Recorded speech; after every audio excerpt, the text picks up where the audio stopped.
Ready for a deep dive into some seriously cool tech?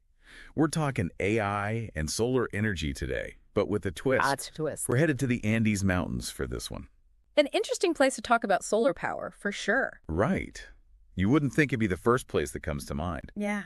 But researchers are looking at how to design solar water heaters specifically for the unique challenges of the Andes. Yeah, that's what makes this research so cool. I mean, the Andes, they've got a ton of sunshine, right? Abundant sunshine, yeah, for sure. But they've also got high altitude, constantly changing temperatures. It's not easy to just plop a standard solar panel up there and expect it to work perfectly. Yeah, it's like trying to bake a cake on top of Mount Everest, right? You're going to need a whole new recipe. Uh-huh. So how does Ecuador, the country we're talking about here, how do they usually get their energy? Are they heavily reliant on fossil fuels or?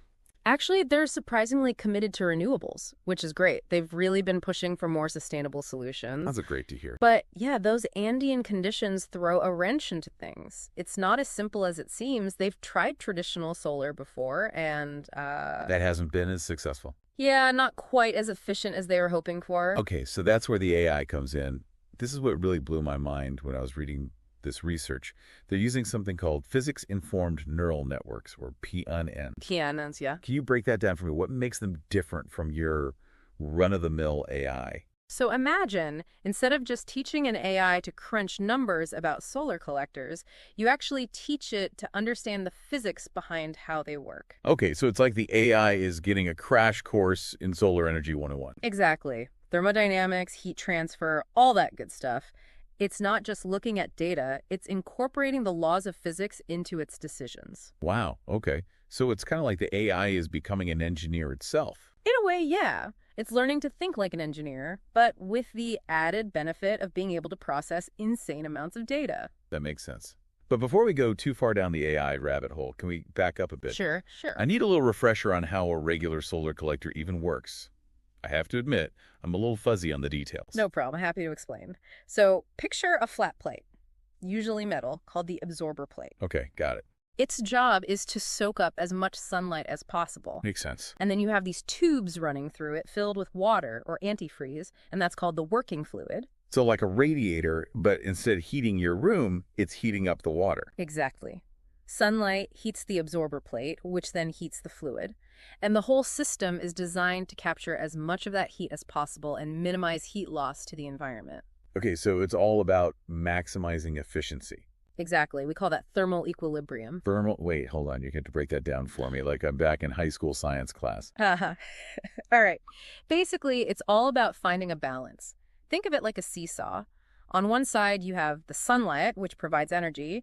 On the other side, you've got heat loss to the environment. Right. And the goal is to design a system that maximizes the energy we capture from the sunlight and minimizes what we lose to the surroundings. So the design of the collector, like the materials, the size, everything matters. Absolutely. Every little detail matters. And that's where the AI comes in. It can analyze all those factors and find the perfect balance for maximum efficiency in those specific conditions in the Andes. So they've got this AI that's basically a solar energy whiz. Right.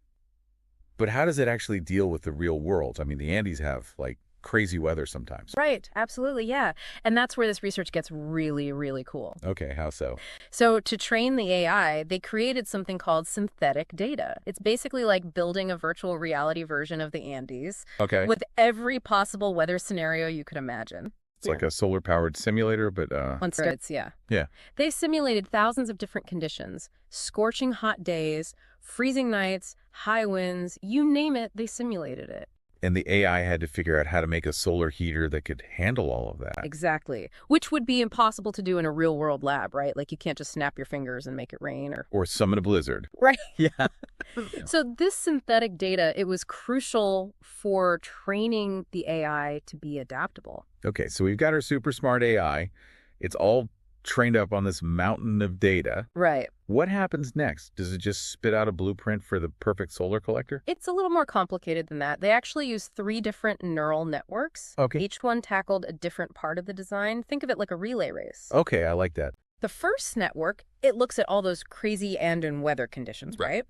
The second one takes that information and figures out, like, the best size, shape, materials for the collector.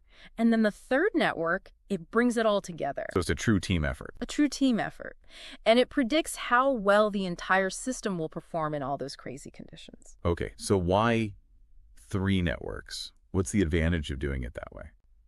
It just allows for a ton more precision, a ton more efficiency. It's like by breaking down the problem, they can really fine-tune each aspect of the design. That makes the whole thing more accurate. Way more accurate, way more efficient. Which is key. Fair. Because, I mean, for something like this to actually be useful in the real world, Yeah. it can't just be like a cool idea. Absolutely, yeah. It's got to be practical. It has to actually work. It has to work and be better than what we have, right? Right. And this research shows that, yeah, this AI, it can tackle these complex engineering challenges, and it can do it really well. Okay, so they've got this AI design, but did they actually build it? So they took this AI design, and what did they do with it? They put it to the test. They actually built a solar collector based on the AI's blueprint. Okay, so no pressure, AI, but a family's hot water is depending on you. Right. The stakes are high.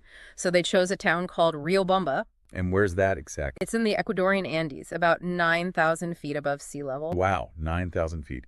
Yeah, that's definitely putting it through its paces. Yeah. Thin air, unpredictable weather. The whole 9 yards. They wanted to see what this AI could really do. Okay, so drum roll, please. Yeah. How did the AI design collector perform? It achieved over 33% thermal efficiency. 33%. Okay, honestly, that doesn't sound super impressive, but I'm guessing in solar terms, it's actually a big deal. It's huge, especially in that kind of environment. I mean, for context, traditional solar collectors, they usually top out around 25% efficiency in that region. Okay, so it's a significant improvement. Very significant, yeah. But what does that actually mean for, like, the family using it? It means they're saving money on their energy bills, for one. Always a good thing. And they've significantly reduced their carbon footprint. This AI wasn't just about making solar work in the Andes, it was about making it better. And if it can work there, in those conditions, I mean, the potential is huge. Right, exactly. This has implications for all kinds of places with similar challenges, whether it's mountainous regions or, areas with extreme weather patterns. Yeah, we're talking deserts, we're talking Arctic regions. This could be revolutionary. Absolutely. It's like we've just scratched the surface of what AI can do for sustainable technology. And the best part is these PNNs, they can be applied to so much more than just solar collectors. Like what? Give me some examples. We're talking wind turbines, geothermal systems, you name it. If it involves physics, if it involves efficiency, AI can probably help us design it better. This is blowing my mind. What started as a deep dive into one research paper has now become like a glimpse into a future where AI is designing all of our sustainable technology. I know, right? It's incredibly exciting. It really is. Well, there you have it, listeners. AI and solar power in the Andes, proof that even the most unexpected places can spark innovation. And that maybe, just maybe, the future of sustainable energy will be designed not by humans, but by machines that can think like us, only better. Until next time.